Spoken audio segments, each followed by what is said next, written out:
Hey guys, welcome back to my channel. Today is another book talk video since it is Wednesday. And actually, if you stick around until the end of this video, I've got an idea that I would like to run by you guys to see if you might be interested in a little something.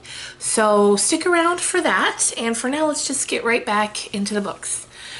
So I'm going back to kind of my original few weeks format, which is a classic, a more contemporary selection, a book by a Canadian author, and then what I'm currently reading. And I'm happy to be able to announce that I have finally finished Alice Sebold's The Almost Moon.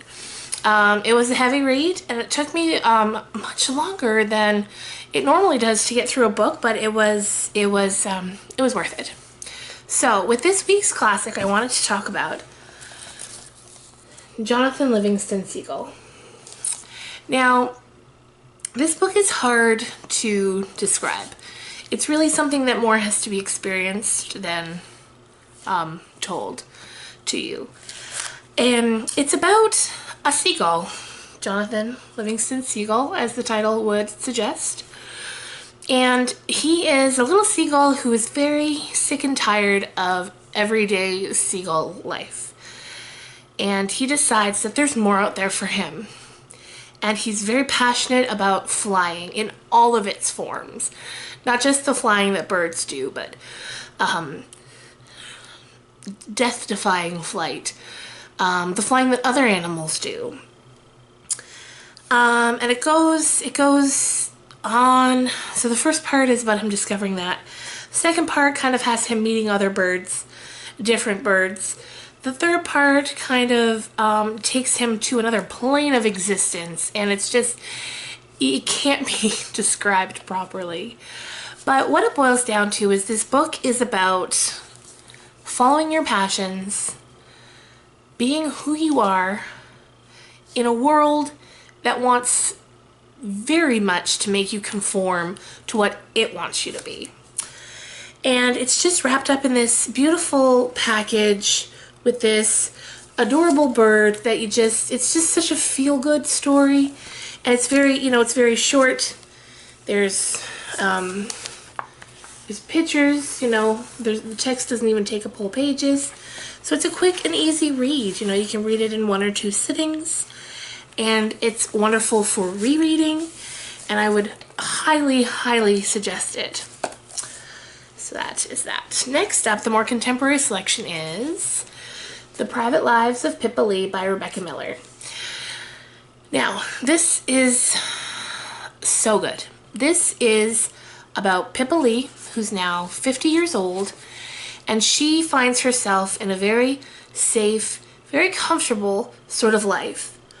The book has flashbacks to when she was younger, and when we meet her in the book as 50-year-old Pippa, she starts sleepwalking at night, and that act seems to trigger a chain of events that leads her to re-examining her life. And the book kind of looks at the reasons that we are the way that we are, and the series of moments that make up a life. And in actually 2009 or 2010, it was turned into a movie starring Robin Wright Penn, or Robin Wright now, and Keanu Reeves. And the movie is excellent, and it was written by the same woman who wrote the book. And I would recommend the movie and the book, and both of them. I'd recommend you read it and watch it, and it's just, it's a really good story. So my Canadian selection is Lady Oracle by Margaret Atwood. Now, Margaret Atwood is my fairy godmother. She is my favorite Canadian author. She is my favorite female author of this country or any other. You can pretty much pick any of the over 60 books now that she's written and read it, and you're all set. You're good to go. But I wanted to talk about this one because it was one of her earlier books. I think it was the third or fourth book she wrote. And it's in a lot of ways, or in some ways at least, it's one of the silliest books that she's written. It's about a woman who is a romance novelist, a sort of Harlequin, you know, the Harlequin romance type books. And she's leading all these secret lives, and they're threatening to come colliding in, so she's very panicked and worried. You know, there's mystery, there's a fake death, there's a secret life in a villa, like, there's just, this book always seemed to me like one where Margaret Atwood fully and completely had her hair let down, and she just had a lot of fun with it. So I really like that about this book. And, yeah, I mean, like I said, you can't go wrong with, look at this picture on the back. Wow, that's 40 years ago. Is that right? Yeah, 40 years ago. Wow, because this was written in 76, and she is 76 right now, I think. Huh. So, wow, absolutely beautiful. A fun story, for sure. And now to what I'm currently reading. I am reading Different Seasons by Stephen King. Now this book is comprised of 4 novellas. The first one is Rita Hayworth's Shawshank Redemption, which you probably have seen the movie Shawshank Redemption if you haven't read the story.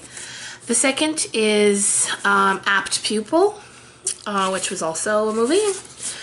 Then we have The Body and The Breathing Method.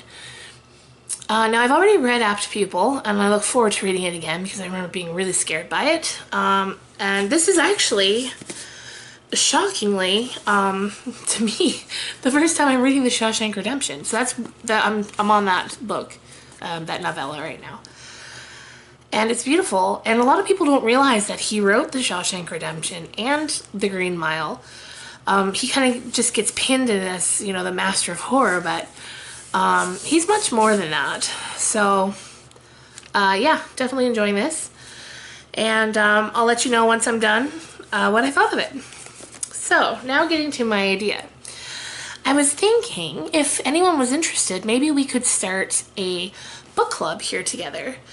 We could give it a few weeks to see if anyone struggles in and wants to join, and then I could pick a book and we could read it and then find a way to talk about it. I mean, I'm sure that there's a way. So let me think on that a bit more, and then next week I will let you know what I've come up with. But in the meantime, let me know in the comments if you would be interested in that, because if you would be, I would love, love, love to do that. And so if you're new here, please subscribe. If you're already subscribed, I cannot thank you enough. I reached 21 subscribers today, which doesn't sound like a whole lot, I know, but to me that is absolutely amazing. So thanks, guys. And yeah, I hope you're having a great week. And I hope that spring is shining its sun down on you and you're just having a wonderful time. So until next time, I will see you guys, or not see you, but I'll talk to you guys soon. Bye-bye.